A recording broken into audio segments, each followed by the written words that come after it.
Hello, my name is Andrew Dudley, and it's a pleasure to be speaking in front of you guys today.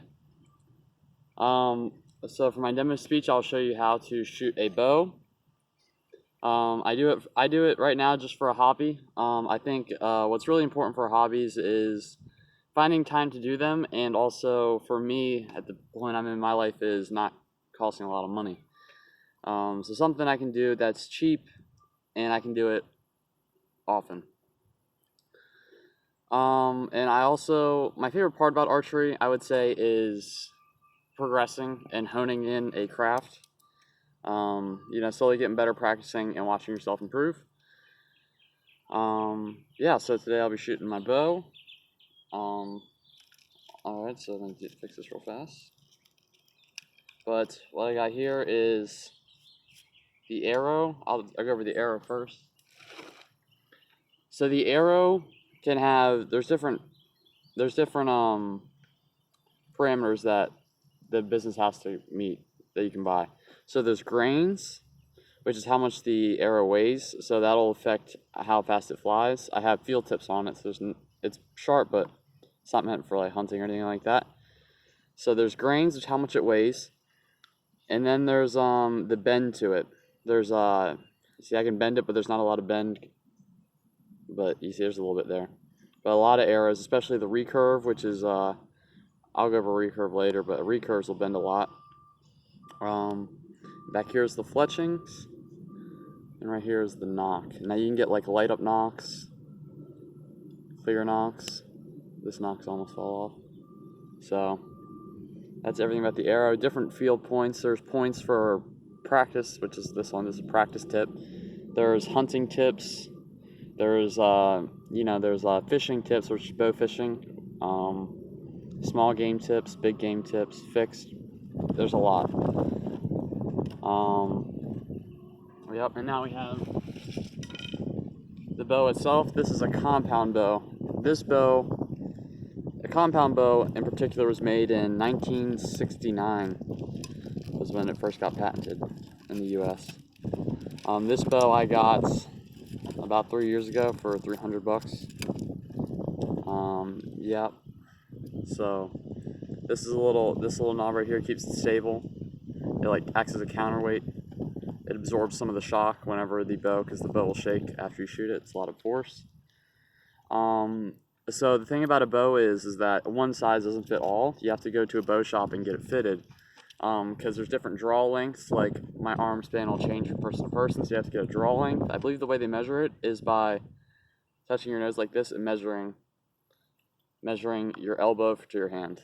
So that's draw length. There's also a poundage that you can.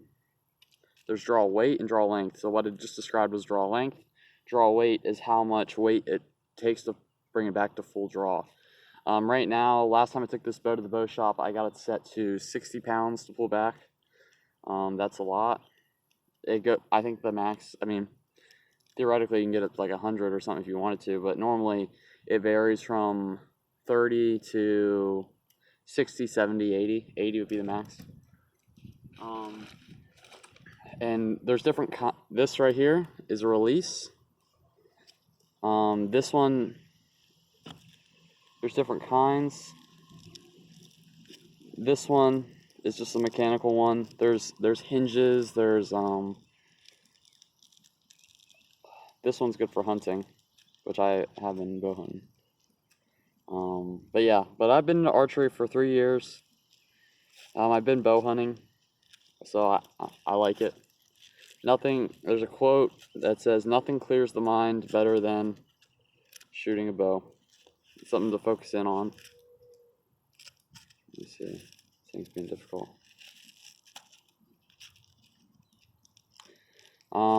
Yeah, so archery's been around for 10,000 years. 10,000 years is the earliest recorded bow.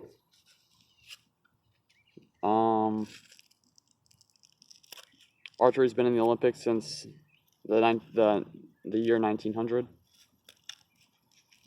So, and it still goes on to this day. There's different competitions for which type of bow. There's recurve bow. Now, a recurve bow would be the classic Robin Hood wood bow the compound bow gives you a mechanical advantage, so whenever you bring it back to peak draw weight, there's not as much weight. Like I said, it pulls back at 60 pounds, which it does. Once you reach a certain point, that it really only weighs like 15 pounds right here. Like, it doesn't weigh that much, so you can hold it there for a long time. But a recurve bow, if you're pulling back 80 pounds, you have to pull back 80 pounds. You have to hold it there, which makes it really hard.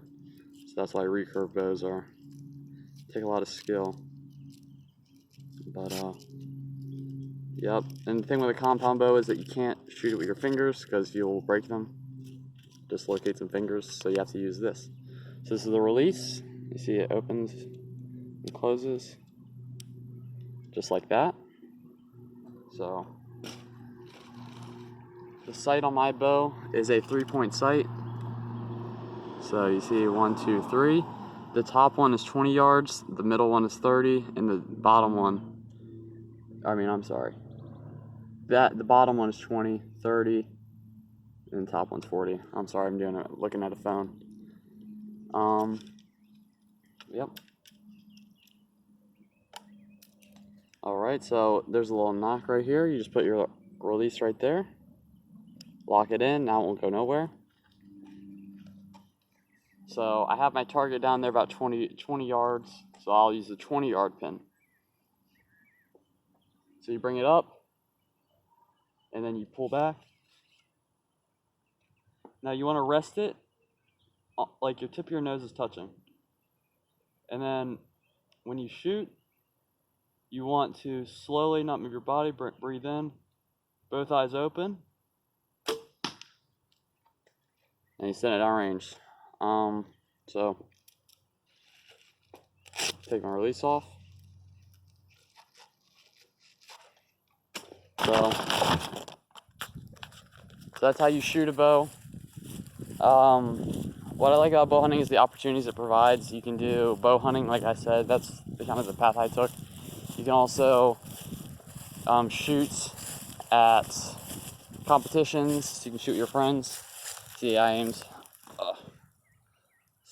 a little to the right there, but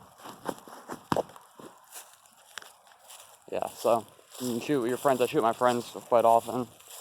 I've never shot in competition. I think my life's too busy to do all that. Yeah, so that's bow hunting. I'm thinking about getting a new bow here soon, but yeah, so yeah, thank you.